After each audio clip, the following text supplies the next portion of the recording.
How does a quiet car wash worker go from being mocked as not a real man to holding the future of his daughter's entire business in his hands? When my own child flaunted her new life and demanded family discounts, I kept my silence. But when I calmly updated the power of attorney and she realized who truly owned everything she cared about, the panicked calls began. And I was ready. The fluorescent lights buzzed overhead as I squeegeed the last drops of water from a burgundy Honda's windshield. It was nearly 9 p.m., and Frank's car wash was winding down for the night. The familiar smell of soap suds and wet concrete filled my nostrils, a scent that had become as much a part of me as my own cologne over the past 15 years. "Franklin, you're still here?" Mrs. Lorraine Alford's voice carried across the empty lot as she approached, keys jingling in her weathered hands. At 62, she'd been bringing her silver Buick to my car wash every Tuesday for the better part of a decade. "Just finishing up, Mrs. Alford," I replied, wringing out my chamois cloth. "How's the family?" She smiled, but there was something sympathetic in her eyes that made me uncomfortable. "Oh, you know how it is. Speaking of family, how's Natalie doing with that fancy business of hers?" Before I could answer, the roar of a powerful engine cut through the evening air. A pristine white Cadillac Escalade pulled into the bay, music thumping loud enough to rattle the windows of my small office. My stomach dropped as I recognized the driver. Natalie stepped out first, her designer heels clicking against the wet pavement. At 26, my daughter had grown into a beautiful woman, but there was a hardness in her green eyes that hadn't been there when she was younger. Her boyfriend, Travis Cole, emerged from the passenger side, all swagger and expensive cologne, his tailored shirt probably worth more than I made in a week. "Hey, Dad," Natalie called out, not bothering to lower her voice over the still blaring music. "We need a wash. Full detail, the works." I glanced at Mrs. Alford, who had suddenly found something very interesting to study on her key fob. "Sure, honey, that'll be $45 for the premium package." Travis laughed, a sharp, dismissive sound. $45? Come on, old man. We're family here. This should be free. The words hit me like a slap. Old man. I was 54, not ancient, and I'd built this business from nothing while putting Natalie through college. But I swallowed my pride, just like I always did. "Travis, I still have overhead costs, employees to pay." "Dad, seriously?" Natalie interrupted, pulling out her phone to take a selfie against the Cadillac's gleaming hood. "It's not like this is some major corporation, it's just a car wash." Just a car wash. The words echoed in my head as I grabbed my supplies and began working. This just a car wash had paid for her apartment, her college tuition, her first car. But I said nothing, methodically soaping and rinsing while Travis filmed himself for social media. "Yeah, so we're at my girlfriend's dad's place," Travis announced to his phone camera. "Getting the whip cleaned by the old man himself. This is what real work looks like, folks." He panned the camera toward me, bent over scrubbing his tire rims. No college degree needed for this career path. Mrs. Alford cleared her throat loudly. "Well, I should get going. Franklin, same time next week?" "Of course, Mrs. Alford. Drive safe." As her Buick pulled away, I caught her looking back through her rearview mirror, her expression troubled. I didn't blame her. If I were watching someone else's kid treat them this way, I'd be troubled too. 20 minutes later, the Escalade gleamed like it had just rolled off the showroom floor. Travis inspected my work with exaggerated thoroughness, running his finger along the hood and checking for water spots. "Not bad for an old-timer," he pronounced finally. "You missed a spot on the passenger mirror, but we'll let it slide this time." I looked where he pointed.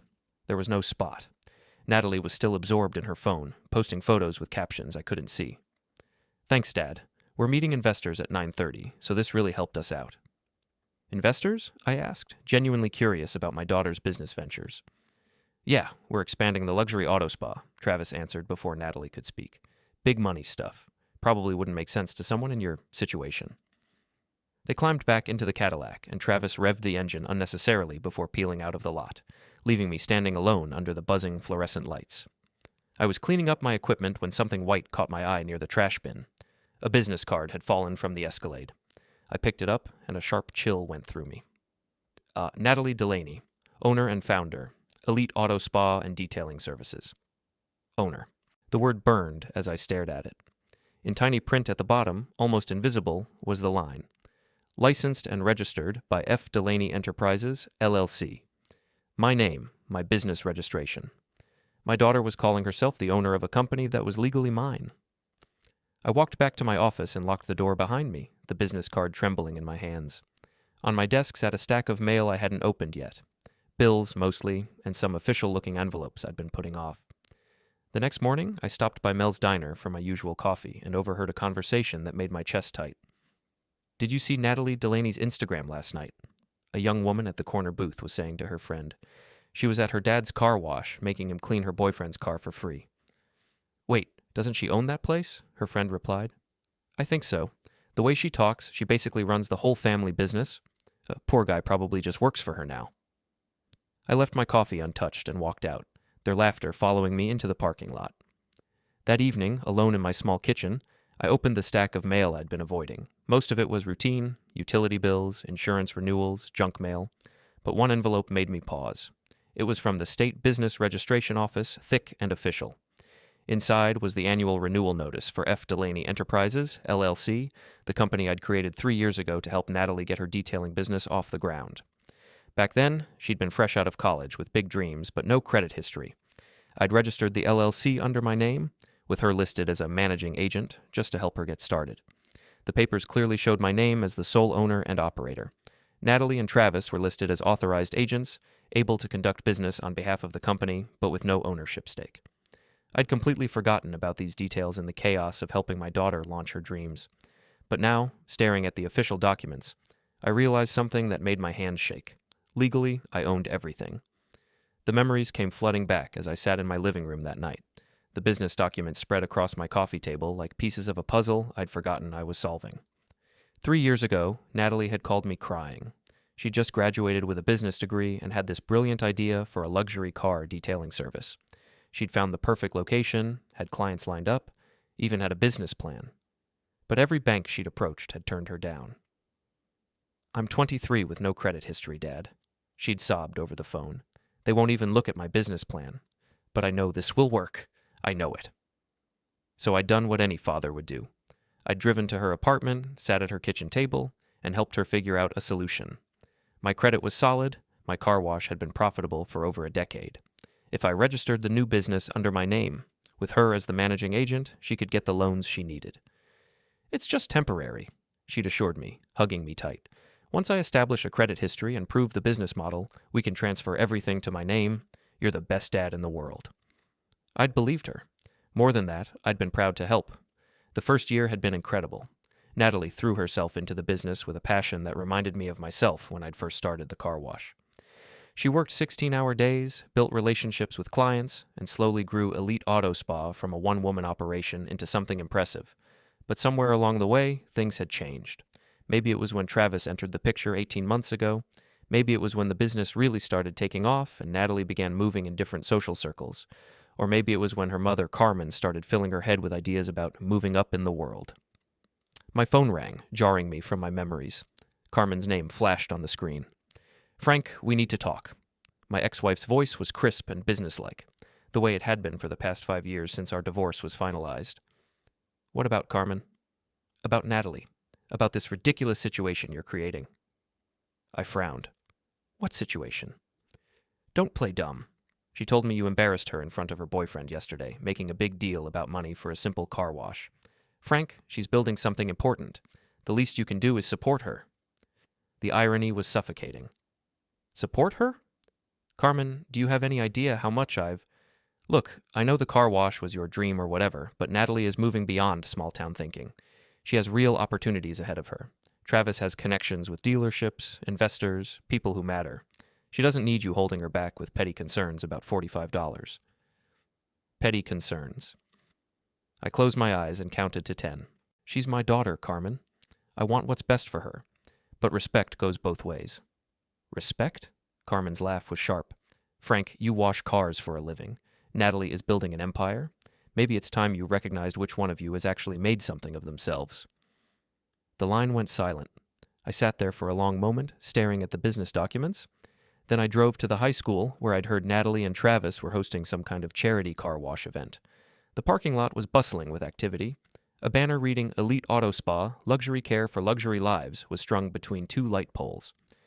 Natalie and Travis had set up a professional-looking booth with brochures, business cards, and a tablet for collecting contact information.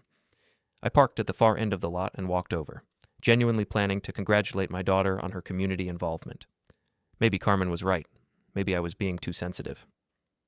Dad?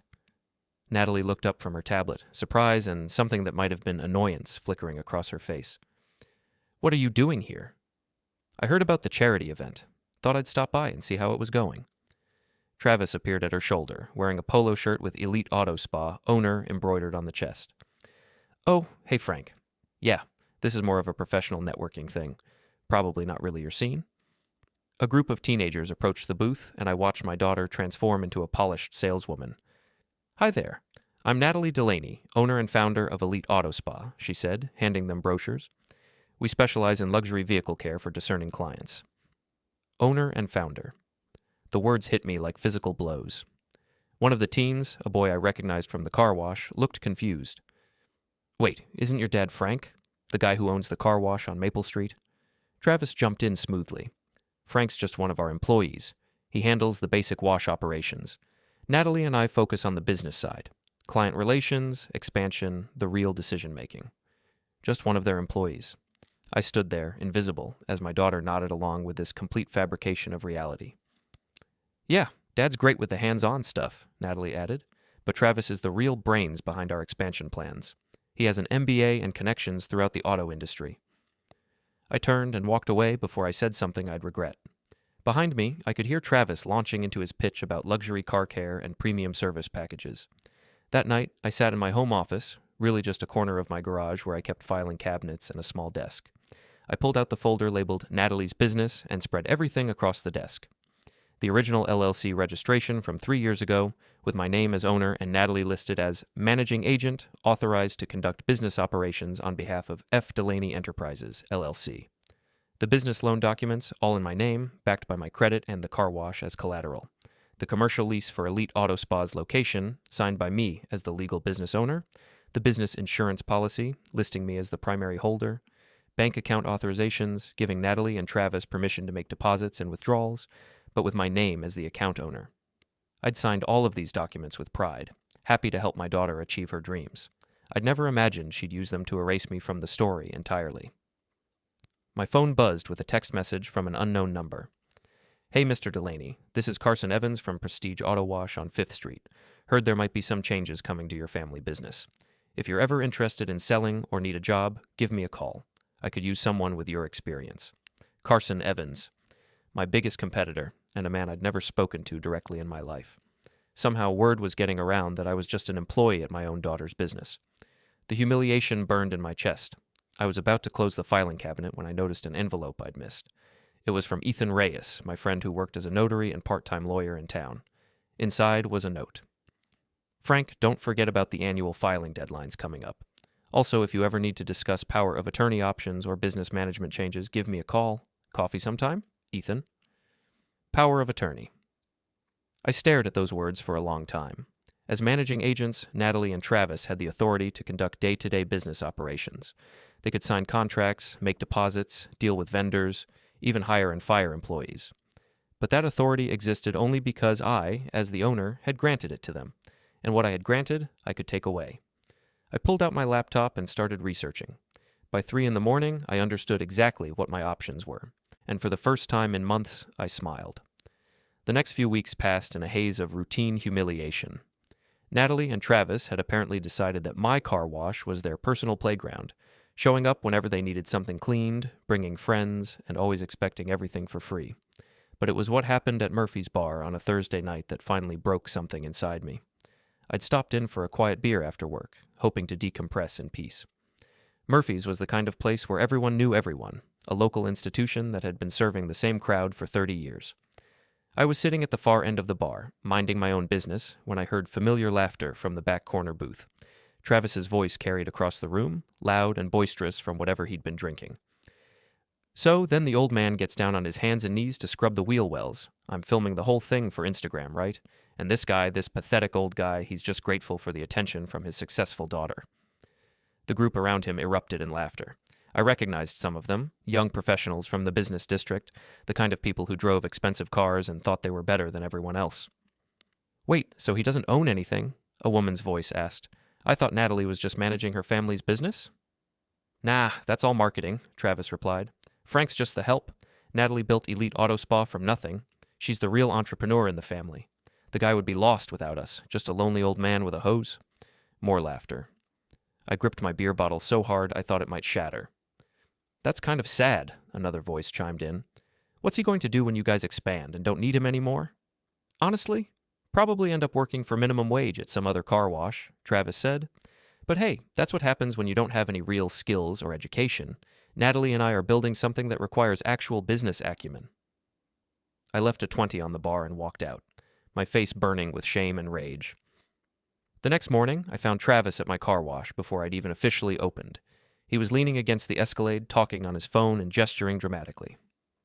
Yeah, I need you to cut a check for the new equipment, he was saying. Just put it through the business account like always. Frank won't ask questions. He doesn't really understand the financial side anyway. When he hung up, he noticed me approaching. Oh, hey Frank. Perfect timing. I need you to approve some vendor payments today. Just sign wherever I've marked with the sticky notes. He handed me a stack of papers without looking up from his phone. Purchase orders, equipment leases, service contracts, all totaling thousands of dollars. Travis, I need to review these properly before. Dude, seriously? He finally looked at me, his expression a mixture of annoyance and condescension. These are time-sensitive. Our clients are expecting this equipment installed by next week. You're not going to mess this up for us, are you? The way he said us made it clear I wasn't included in that category. I just want to understand what I'm signing. Travis sighed dramatically. Look, Frank, I get it. You're not used to dealing with high-level business operations. But Natalie and I have been handling the real decision-making for months now. You just need to trust us and sign the papers. I stared at him for a long moment. This kid, who'd never worked a day of manual labor in his life, was talking to me like I was an incompetent child. Fine, I said quietly. I'll look these over and get them back to you tomorrow. Tomorrow? Frank, I just told you these are time-sensitive. The vendors need approval today, or we lose our installation slots. Then you should have brought them to me earlier. Travis's face flushed red. Are you seriously going to sabotage your own daughter's business over some power trip? Because that's what this feels like. I took the papers and walked into my office, closing the door behind me. Through the window, I watched Travis pace around the parking lot, talking angrily on his phone. That afternoon, I drove to the bank to make a routine deposit. Linda, the branch manager, greeted me with a smile that seemed forced. Hi, Frank. How's business? Can't complain. Just making a deposit for the car wash account. She processed the transaction, but something in her demeanor seemed off. Finally, she cleared her throat. Frank, I hope you don't mind me asking, but there's been a lot of activity on your business account lately. Large withdrawals, equipment purchases, things that don't really match the usual pattern for a car wash operation. My stomach dropped. What kind of activity? Well, just this week there have been withdrawals totaling almost $15,000. Equipment leases, vendor payments, things like that.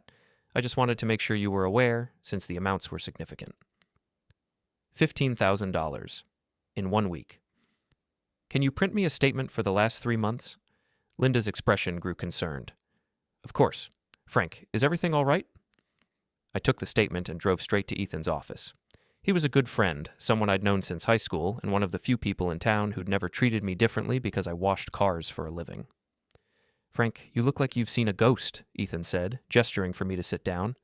What's going on? I handed him the bank statement and the business documents I'd brought from home. I need to understand exactly what legal authority Natalie and Travis have with my business. Ethan studied the papers for several minutes, his expression growing more serious with each page.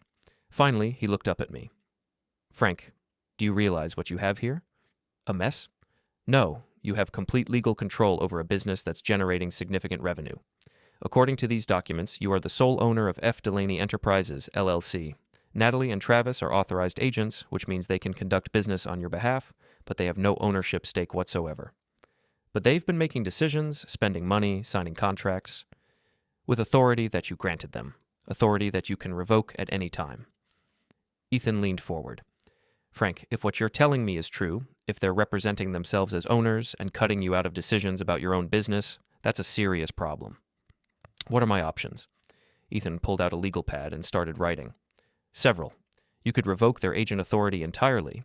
You could modify it to require your approval for expenditures over a certain amount, or... He paused, looking at me carefully. You could update the power of attorney to remove their access to business accounts and operations entirely. Power of attorney. Those words again. What would that mean, practically? It would mean they'd have no legal authority to conduct business, sign contracts, or access funds. They'd essentially be employees if you chose to keep them on at all.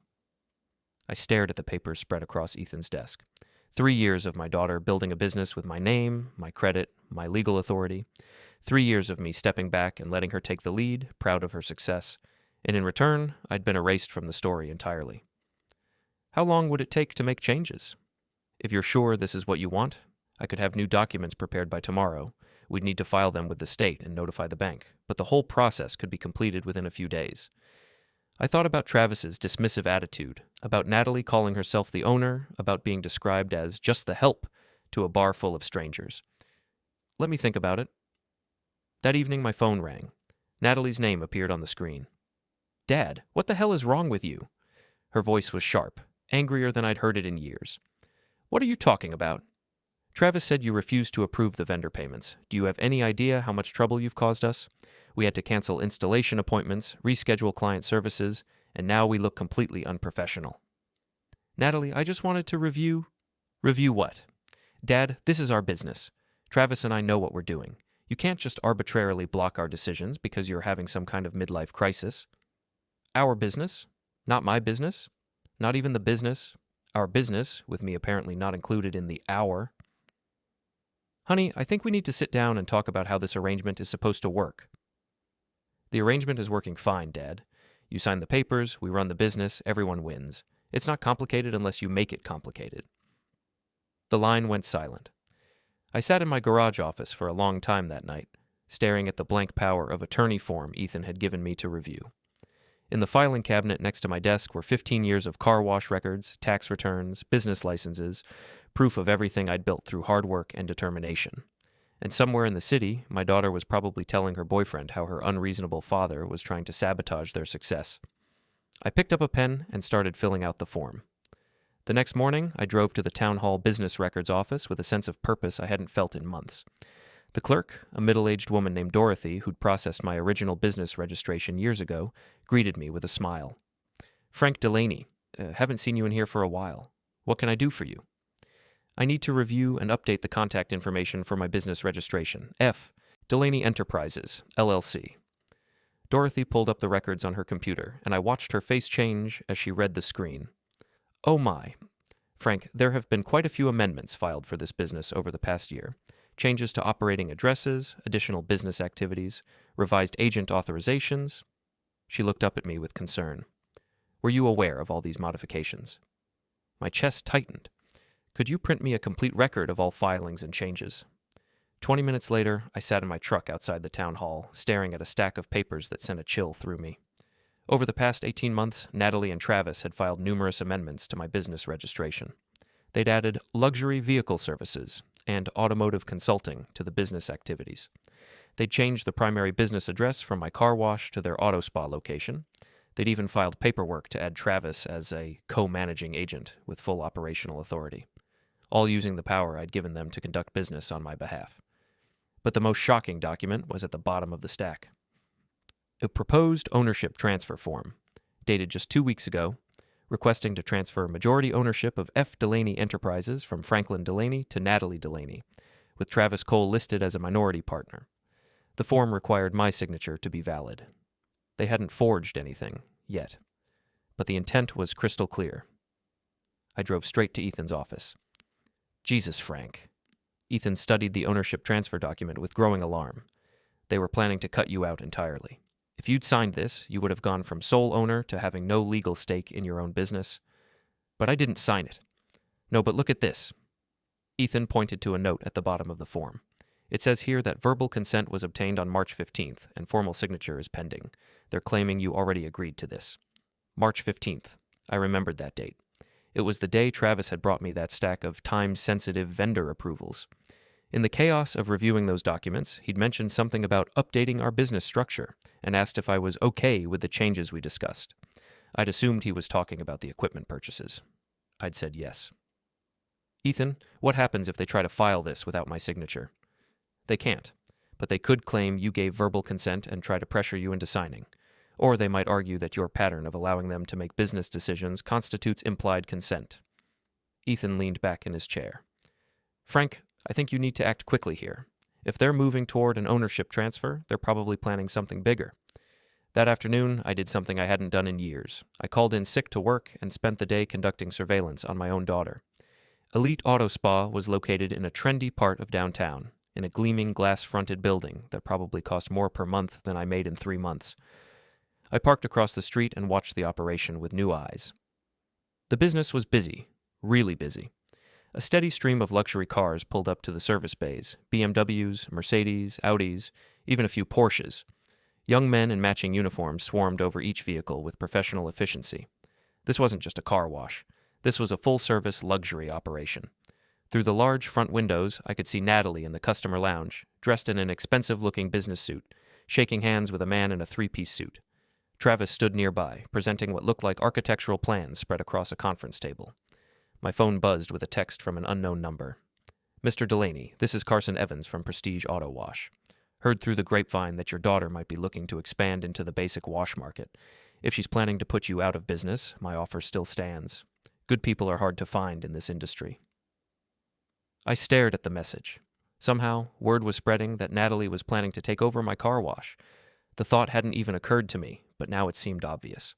Why would she be content with just the luxury market when she could control the entire local car wash industry?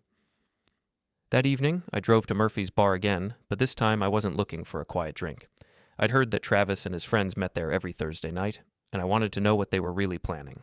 I took a table in the back corner where I could observe without being noticed. Sure enough, at around 8 o'clock, Travis arrived with 3 other young men I recognized from their social media posts, all part of Natalie's circle of ambitious 20-somethings. "The old man's getting suspicious," Travis was saying as they settled into their usual booth. "He actually read through the vendor contracts yesterday instead of just signing them." "Is that a problem?" one of his friends asked. "Not really. Natalie's handling it.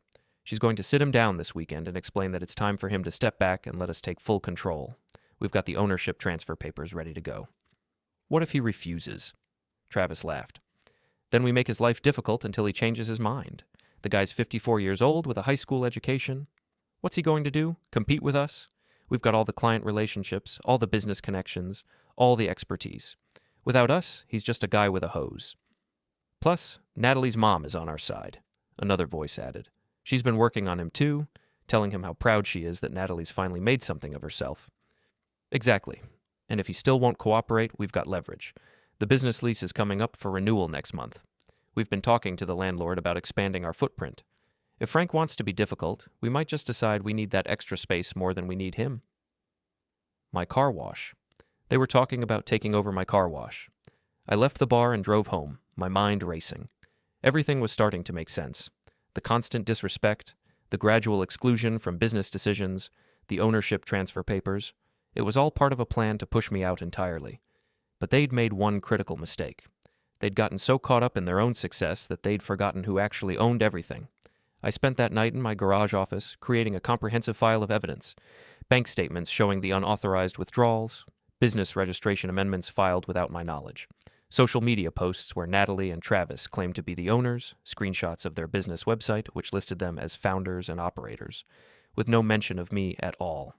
By morning, I had enough documentation to prove that they'd been systematically misrepresenting the ownership and control of my business. My phone rang at 7 a.m. Natalie's name flashed on the screen. "Dad, we need to talk. Can you come by the spa this morning? There are some important business matters we need to discuss." "What kind of business matters?" "Just some paperwork that needs to be updated. Nothing major, but it's time sensitive." The ownership transfer. They were going to try to get me to sign it. "I'll be there at 10, I said. After hanging up, I called Ethan. "It's time," I told him. "Prepare the power of attorney revocation. I want it ready to file today." "Are you sure, Frank? Once we do this, there's no going back? Your relationship with Natalie?" "My relationship with Natalie changed a long time ago. I just didn't want to see it." "All right. I'll have everything ready by this afternoon. Frank, be careful at that meeting today. If they're really trying to push you out, they might not take no for an answer." I hung up and looked around my garage office one last time. 15 years of building something from nothing. 15 years of honest work, fair dealing, and taking care of my family. It was time to remind everyone who was actually in charge. The elite auto spa showroom was even more impressive up close. No, floor-to-ceiling windows, gleaming marble floors, and a reception desk that probably cost more than my monthly mortgage payment. Natalie sat behind a massive glass conference table, wearing a navy blue business suit that made her look like a corporate executive. Travis stood nearby, leaning against a wall display of luxury car care products, his arms crossed and his expression serious. This wasn't going to be a casual family conversation. "Dad, thanks for coming," Natalie said, gesturing to the chair across from her. "We really appreciate you taking the time." I sat down and immediately noticed the stack of papers positioned in front of the chair. The ownership transfer documents were on top, with small yellow sticky notes marking where I was supposed to sign. "Before we get started," I said carefully, "I'd like to understand exactly what we're discussing here." Travis pushed off from the wall. "Frank, we've been doing some strategic planning for the business, and we think it's time to formalize the ownership structure. You've been incredibly generous letting us manage operations, but for tax purposes and liability protection, it makes sense to have the ownership reflect the actual management responsibilities." "What does that mean, exactly?" Natalie leaned forward, her voice taking on the patient tone you'd use with a confused child. "Dad, you built something amazing with the car wash, but what we've created here is different.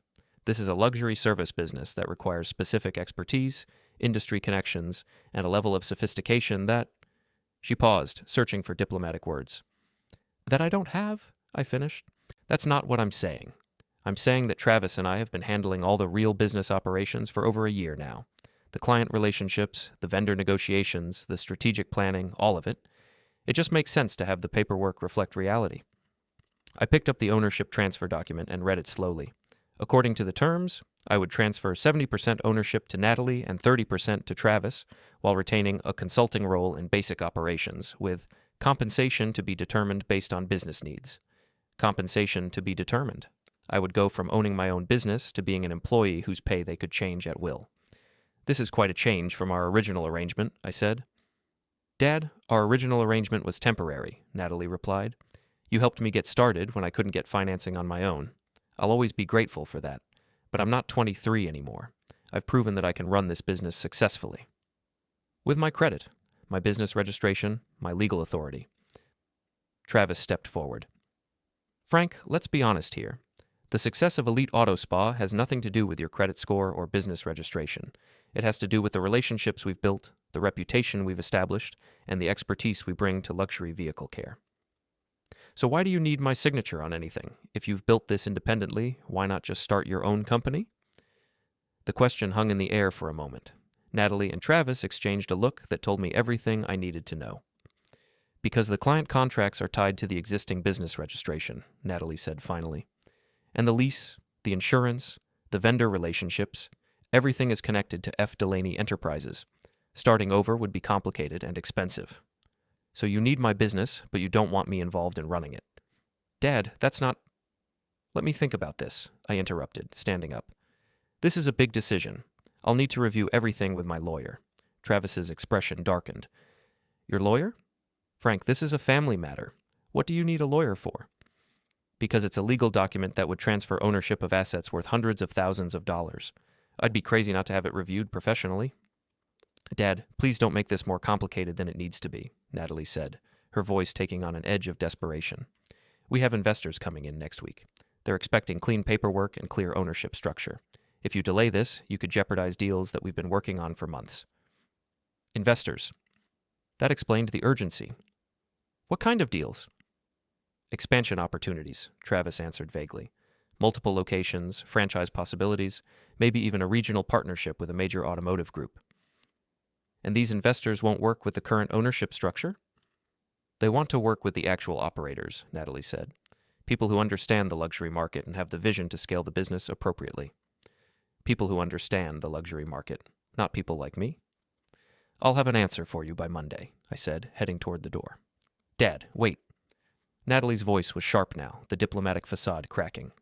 "This really is time-sensitive. The investors are flying in from Chicago on Tuesday. If we don't have the ownership transfer completed by then, we could lose this opportunity entirely." I turned back to face her. "Natalie, I've spent 3 years giving you everything you needed to build this business. The least you can do is give me a weekend to make sure I understand what I'm signing." Travis stepped between me and the door. "Frank, I don't think you appreciate the position you're putting us in. We've made commitments based on the assumption that you'd be reasonable about this transition. Are you threatening me, Travis? I'm explaining reality. If this deal falls through because you're being stubborn, there will be consequences. For all of us. I looked at my daughter, waiting for her to say something, to defend me, or at least acknowledge that Travis was out of line. Instead, she stared at the conference table, her jaw set in a hard line. I'll call you Monday morning, I said, and walked out. That afternoon, I met Ethan at his office. The power of attorney revocation documents were ready, along with new banking authorizations that would remove Natalie and Travis's access to the business accounts. Once we file these, they'll have no legal authority to conduct business on your behalf, Ethan explained. They won't be able to sign contracts, make purchases, or access funds. Effectively, they'll be employees with no management authority. What about existing contracts and commitments they've made? Those remain valid, since they were authorized at the time. But any new business would require your direct approval. I stared at the documents. This would essentially shut down their operation overnight. No access to funds, no authority to sign client contracts, no ability to make the commitments they'd promised to their investors. Ethan, what kind of legal trouble could I get into for this? None. You're the owner. You have every right to revoke authority you previously granted. They might try to sue for damages or claim some kind of business partnership agreement, but based on the documents you've shown me, they'd have no legal standing. And if they've already made commitments to investors, that's their problem. They made those commitments using authority that was always revocable.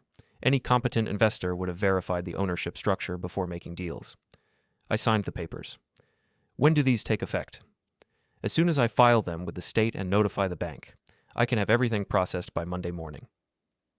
That evening, I drove to the park where our family used to have barbecues when Natalie was younger. Carmen had organized a small gathering, just family and a few close friends, supposedly to celebrate Natalie's business success. I arrived to find Natalie holding court near the picnic tables, describing her expansion plans to a group of relatives and family friends. Travis stood beside her, playing the role of successful businessman, occasionally interjecting with industry jargon and impressive-sounding statistics. And with the new investor partnership, we'll be opening 3 additional locations over the next 18 months, Natalie was saying. Travis has identified markets in Springfield, Riverside, and potentially even a flagship location downtown. My Uncle Pete, Carmen's brother, raised his beer bottle in a toast. Here's to Natalie for building something amazing and making the family proud. Everyone cheered and drank. I stood at the edge of the group, invisible. Carmen appeared at my elbow. Frank, isn't this wonderful? Your daughter is really making something of herself. It is wonderful, I agreed. I'm proud of what she's accomplished. You know, Pete was just telling me that his investment group might be interested in providing additional funding for the expansion. Natalie's business model is exactly the kind of thing they look for. Young, ambitious entrepreneurs with a clear vision for growth. That's great news. Carmen studied my face. You seem subdued. This is a celebration, Frank. Your daughter is about to become a very successful businesswoman. I know. I'm happy for her. Good. Because she's going to need your support during this transition.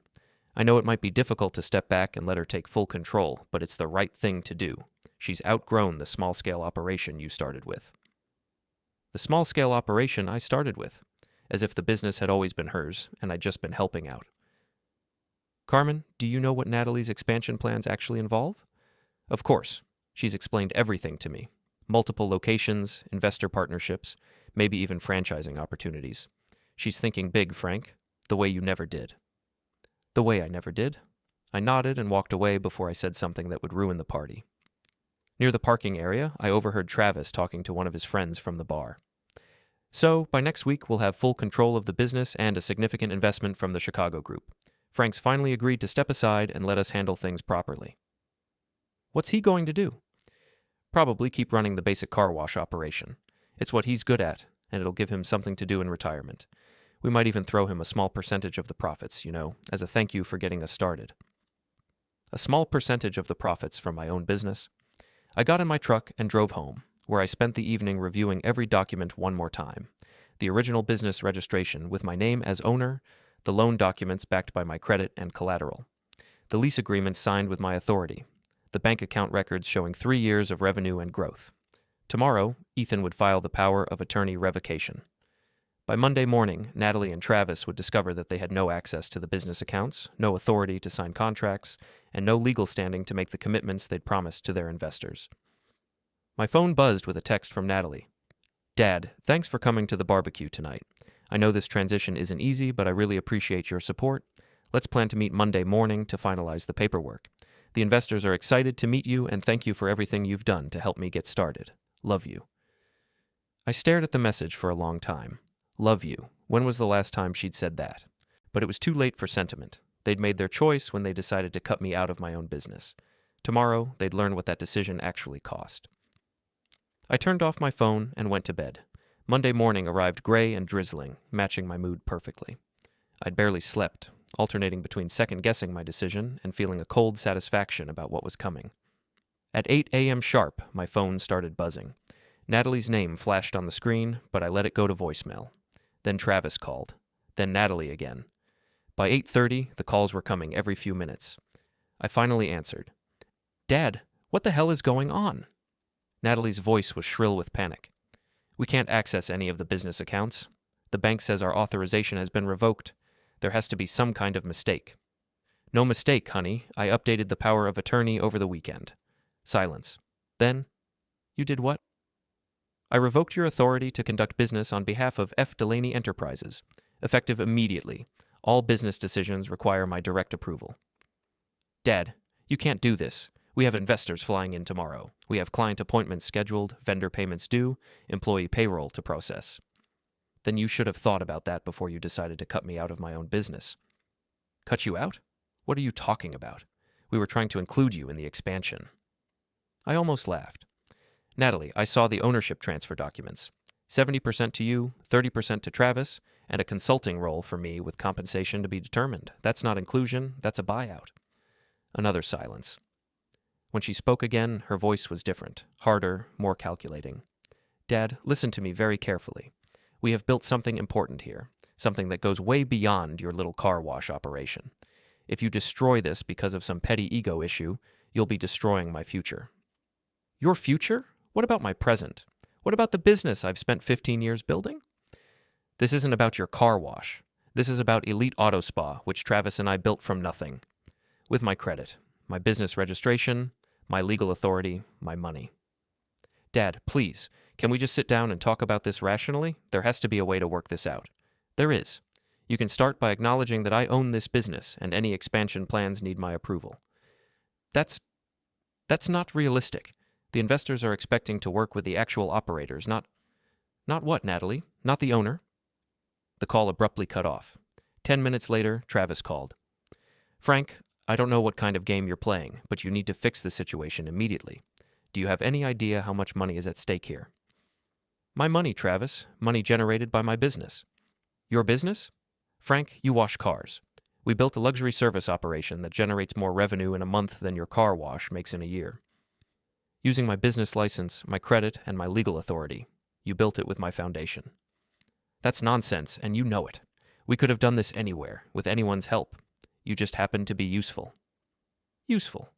3 years of supporting my daughter's dreams, and I'd been useful. Well, Travis, now you can see just how useful I really was. Good luck explaining to your investors why you can't access your business accounts. You're going to regret this.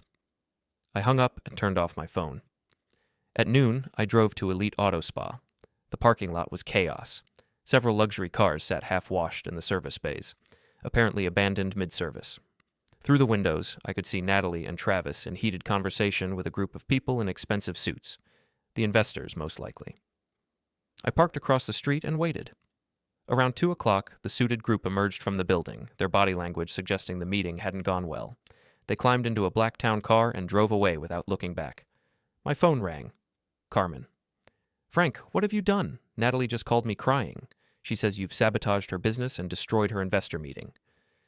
I exercised my legal rights as the business owner. Business owner? Frank, that's Natalie's company. You were just helping her get started. Carmen, I am the sole owner of F. Delaney Enterprises, LLC. I have the documentation to prove it. Natalie and Travis were authorized agents, but I revoked that authorization. That can't be right. Natalie said she owns the business? Natalie was wrong. A long pause. Frank, even if that's technically true, you can't just destroy your daughter's future over some legal technicality. She's worked so hard to build this. She worked hard to build it with my money, my credit, and my business license. And instead of appreciating that support, she decided to cut me out entirely. Cut you out? Frank, she was trying to help you retire comfortably. By giving me a consulting role with compensation to be determined? Carmen, they were planning to make me an employee in my own business. Maybe that would have been better for everyone. Frank, you're 54 years old with a high school education. What do you know about running a luxury service business? What do I know? The same question everyone kept asking. I know enough to have built the foundation that made it possible. Frank, please, think about what you're doing. Natalie is your daughter. Don't let pride destroy your relationship with her. I'm not the one who damaged our relationship, Carmen. That evening, I sat in my garage office, reviewing the day's developments. Ethan had called to confirm that all the legal changes were properly filed and in effect. The bank had confirmed that Natalie and Travis no longer had access to the business accounts. The state business office had updated their records to reflect the revoked agent authorizations. Legally, I was back in complete control of my business. But the real test was coming tomorrow. Natalie had texted me once, a simple message. The investors are giving us one more chance. Emergency meeting tomorrow at 3 p.m. If you care about me at all, you'll be there to fix this. I'd spent the day thinking about that message. Did I care about her? Of course I did. She was my daughter, and despite everything that had happened, I wanted her to succeed. But I also wanted her to understand that success built on lies and disrespect wasn't really success at all. Tomorrow, I would go to that meeting, but not to fix anything. Tomorrow, I would finish what I'd started. At 9 p.m., my doorbell rang. I opened it to find Natalie standing on my porch, her eyes red from crying, her professional composure completely gone. Dad, please, I'm begging you, don't do this. I stepped aside to let her in. She sat on my couch, looking smaller and younger than she had in years. Natalie, help me understand something. When did I become the enemy? You're not the enemy, Dad. You're my father, and I love you, but you're not equipped to handle the kind of business we're building. The investors, the expansion plans, the luxury market, it's complicated stuff that requires specific expertise. Expertise you and Travis have, but I don't. Yes, I'm sorry if that hurts your feelings, but it's true. You're great at what you do, but what we're doing is different. What I do, Natalie, is own the business that makes what you do possible. She was quiet for a long moment. Dad, what do you want? Do you want a bigger percentage? More involvement in the day-to-day operations? Just tell me what it would take to fix this. I want you to acknowledge that I built the foundation you're standing on. I want you to treat me with the respect I've earned, and I want you to understand that cutting me out of my own business was never acceptable. Okay. Yes, I acknowledge all of that. You've been incredibly supportive, and I haven't always shown the appreciation you deserve. But Dad, that doesn't change the fact that the investors won't work with the current ownership structure. Then find different investors. It's not that simple. These people have the connections we need, the capital for expansion, the industry expertise to take us national. Without them, we're stuck as a small local business. A small local business. Like my car wash. Natalie, what's wrong with being a successful local business? Nothing, if that's all you want. But I want more than that. I want to build something significant, something that matters. And what I built doesn't matter? She looked at me with something that might have been pity. Dad, you wash cars. It's honest work, and I respect that, but it's not. It's not the same as what we're trying to create. I stared at my daughter, this young woman I'd sacrificed for, supported, and loved unconditionally, and realized that somewhere along the way, I'd lost her completely. I think you should go home, Natalie. Dad, please, go home. Think about what you've said tonight. And tomorrow, when you're sitting in that meeting with your investors, remember who actually owns the business you're trying to sell. She left without another word. I sat alone in my living room for a long time, thinking about the little girl who used to help me wash cars on weekends, who used to be proud to tell people her daddy owned his own business. That little girl was gone. In her place was a woman who saw me as an obstacle to overcome. Tomorrow, I would show her exactly what kind of obstacle I could be.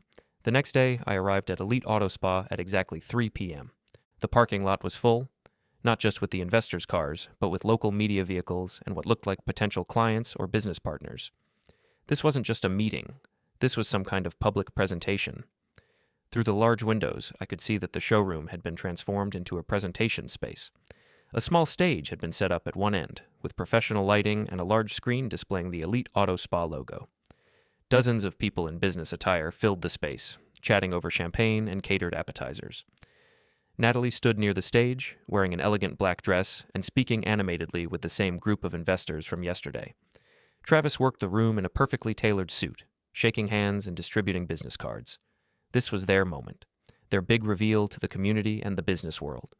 The moment when they would officially announce their expansion plans and establish themselves as the premier luxury automotive service company in the region. I walked through the front doors, and the room gradually fell silent as people noticed me. Natalie's face went pale when she saw me. "Dad," she said, hurrying over. "Thank you for coming. I wasn't sure you would." "Wouldn't miss it." Travis appeared at her shoulder, his expression guarded. "Frank, glad you could make it. We're just about to start the presentation." "What exactly are you presenting?" "The expansion plans," Natalie said quickly. "The investor partnership, the new locations, the franchise opportunities we discussed. The plans that require my signature to implement." Her smile faltered. "Dad, we talked about this. You said you wanted to be involved in the decisions." "I said I wanted to be acknowledged as the owner. There's a difference." One of the investors, a silver-haired man in an expensive suit, approached our group. "Ms. Delaney, are we ready to begin? The media representatives are eager to hear about your expansion plans." Media representatives. This was going to be public. "Of course," Natalie said. "Dad, why don't you take a seat in the front row? We have a special acknowledgement planned for you." "A special acknowledgement?" I almost laughed. "Actually, I think I'll stand back here." Natalie and Travis exchanged a look of panic, but the investor was already moving toward the stage. They had no choice but to proceed. Travis took the microphone first, his voice confident and smooth. "Ladies and gentlemen, thank you for joining us today for what we believe will be a historic announcement for the luxury automotive service industry in our region." Applause filled the room. 3 years ago, Elite Auto Spa began as a simple dream to provide unparalleled luxury vehicle care to discerning clients who demand the very best. Today, I'm proud to announce that dream is becoming a reality on a scale we never imagined possible. More applause. I noticed several people in the audience taking notes and photos. Natalie took the microphone next. "When I founded Elite Auto Spa, I knew we were creating something special. But what we've built here goes far beyond a single location or even a single business. We've created a model for luxury automotive care that can be replicated and scaled across the entire region. Founded, created, built. No mention of who had made it legally possible. Today, we're announcing a partnership with Meridian Investment Group that will allow us to open 5 additional locations over the next 2 years, with the potential for franchise opportunities throughout the Midwest." The applause was enthusiastic now. I could see dollar signs in people's eyes. "This expansion represents more than just business growth," Natalie continued. "It represents the realization of a vision that began in a small local operation and has grown into something that will create jobs, serve clients, and contribute to our community's economic development for years to come." A small local operation. She was talking about my car wash. The silver-haired investor took the microphone. "Meridian Investment Group is proud to partner with visionary entrepreneurs like Natalie Delaney and Travis Cole, who understand that success in today's market requires innovation, dedication, and the courage to think beyond traditional limitations." He gestured toward Natalie and Travis. "These young business leaders have demonstrated exactly the kind of forward-thinking approach that drives economic growth and creates lasting value for investors and communities alike." Young business leaders. No mention of the 54-year-old man who actually owned the business they were celebrating. "Now, I'd like to invite Natalie and Travis to sign the partnership agreement that will make this expansion possible." A small table had been set up on the stage, with documents spread across its surface and several pens arranged beside them.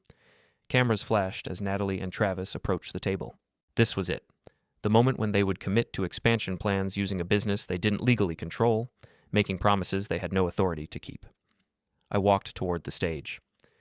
"Excuse me," I said, my voice carrying clearly across the suddenly quiet room. "Before anyone signs anything, I think there's something everyone should know." Natalie froze, her hand halfway to the pen. Travis's face went white. "Dad, please," Natalie whispered. "Ladies and gentlemen," I said, stepping onto the small stage, "I'm Franklin Delaney, and I'm the sole owner of F. Delaney Enterprises, LLC, the company you know as Elite Auto Spa." A murmur ran through the crowd.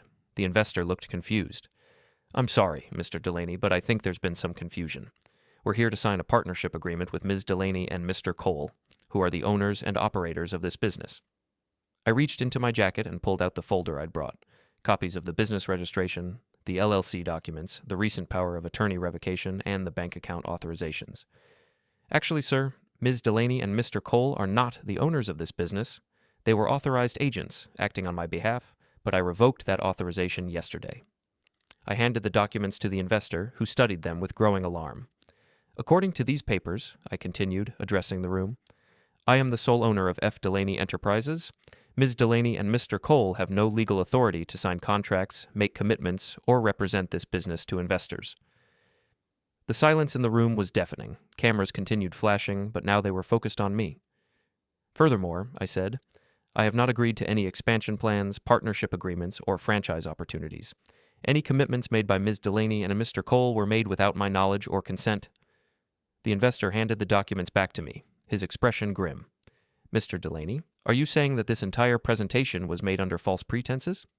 I'm saying that my daughter and her boyfriend have been representing themselves as business owners when they are, at best, former employees. Natalie finally found her voice. Dad, stop. Please. You're destroying everything we've worked for. I looked at her, really looked at her, for what felt like the first time in years. No, Natalie. I'm reclaiming everything I worked for. I turned back to the crowd, which was buzzing with confused conversations and nervous energy. Ladies and gentlemen, I apologize for any confusion or inconvenience this situation may have caused. However, I want to be very clear. F. Delaney Enterprises is not available for partnership, expansion, or franchise opportunities at this time. Any previous discussions or commitments made regarding such arrangements are null and void.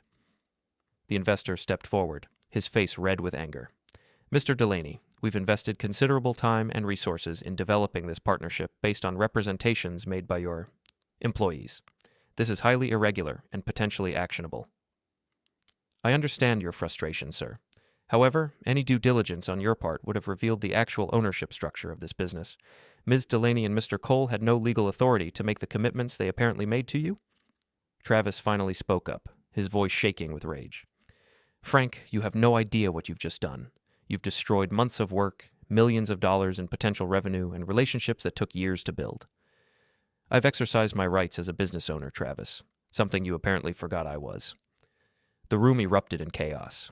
Investors huddled together in angry conversation. Media representatives snapped photos and scribbled notes. Potential clients and business partners headed for the exits, clearly wanting no part of whatever legal and financial mess was unfolding. Natalie stood frozen by the signing table, tears streaming down her face, staring at the partnership agreement she would never be able to sign. I walked toward the exit, but paused at the door to look back one more time.